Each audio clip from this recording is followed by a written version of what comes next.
Have you ever felt that even if you know which scale to use on a chord, you still can't play something that really sounds like a jazz solo?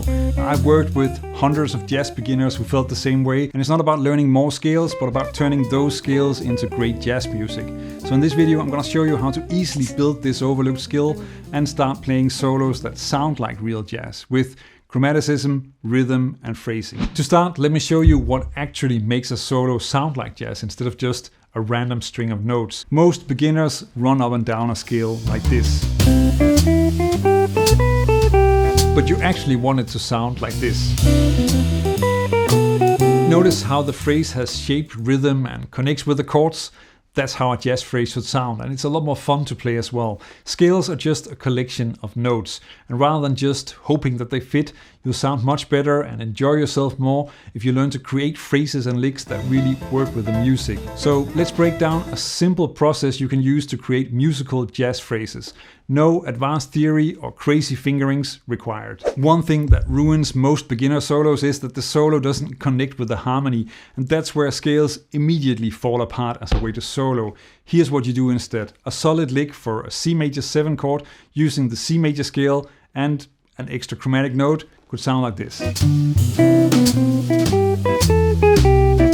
You don't want to start making C major 7 licks thinking only of the scale, because not all notes in the scale connect to the chord. Instead, you want to start with the arpeggio of the chord. Now for this C major 7 chord, an easy version of a C major 7 arpeggio that is also really easy to remember would be this. And notice how the lick that I played is really just based on that C major 7 arpeggio. So start with the arpeggio, but you can still add the scale notes around the notes in the arpeggio. Now when you come up with licks over a chord like C major 7, then think of the scale as having two layers: the scale notes and the chord tones, or the arpeggio notes. Now the reason the arpeggio works is that you're really just playing the same notes as what I played in the chord, so of course that sounds good. Maybe add a note between the first two notes, and a short scale one after the arpeggio, and a few more chord tones just to round it off. Of course, you can also start with the descending arpeggio or only one or two notes from the arpeggio. You have a lot of things to try that you can use to create great solo lines, but using this, you get the sound of the chord in there. A great way to really get the chord tones to stand out is to add some nice tension and energy around them. Let's look at that next. Chromatic phrases sound amazing as a way to move your solo forward, and it is fairly simple to use the notes that are not in the scale as tension. But there are a few things to get right if you want the melodies to make sense. I completely messed this up when my teacher first introduced me to chromatic notes. I went all in on that and I made a huge mess of it. If you just start adding chromatic notes everywhere, then you're really just running up and down the chromatic scale, and that's even worse than only playing scale lines. Nothing made any sense, and I sounded worse than before. Now what I later figured out was that you still want to think of the hierarchy of notes, so chromatic phrases that resolve to a chord tone immediately make sense to the ear. Here's a practical way to start. Make sure to use chromatic notes in one of these two ways. The first part of this example is adding a descending chromatic note between the scale note D and the root C. Having the scale note there makes it more acceptable to the ear, but when the chromatic note resolves up to a chord tone, as it does a little bit later with D sharp going up to E, then you don't need a scale note before it. But of course, you can add one if you want to. Here's how you put that to use. To change things up, let's start with a C major triad, which is really just a C major 7 arpeggio without the last note. You can add a chromatic note before the third E, similar to what I did in the last example. And then maybe move down from A to G with another chromatic note. And then we need a different ending, so maybe something like this.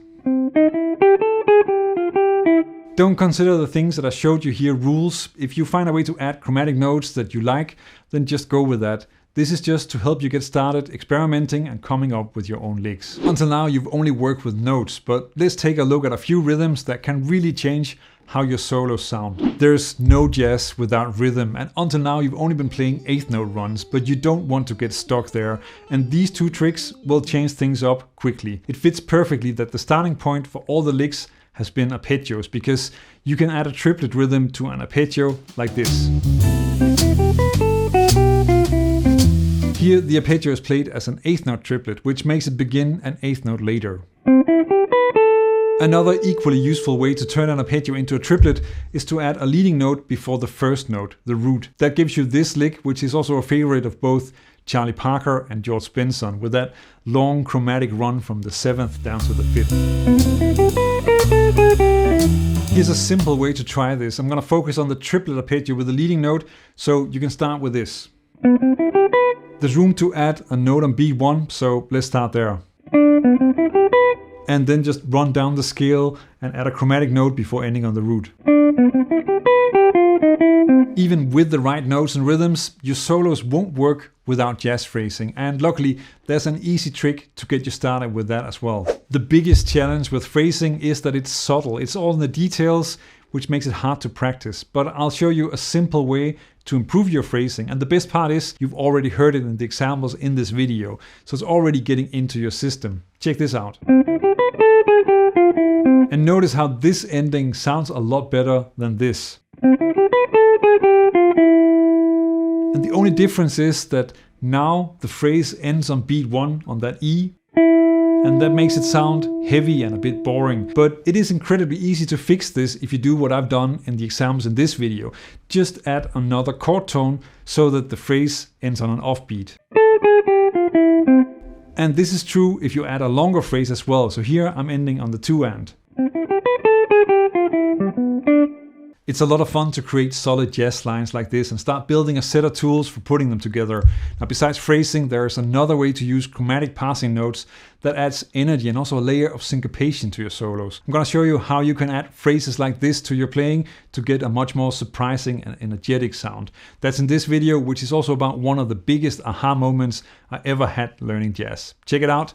Learn jazz, make music.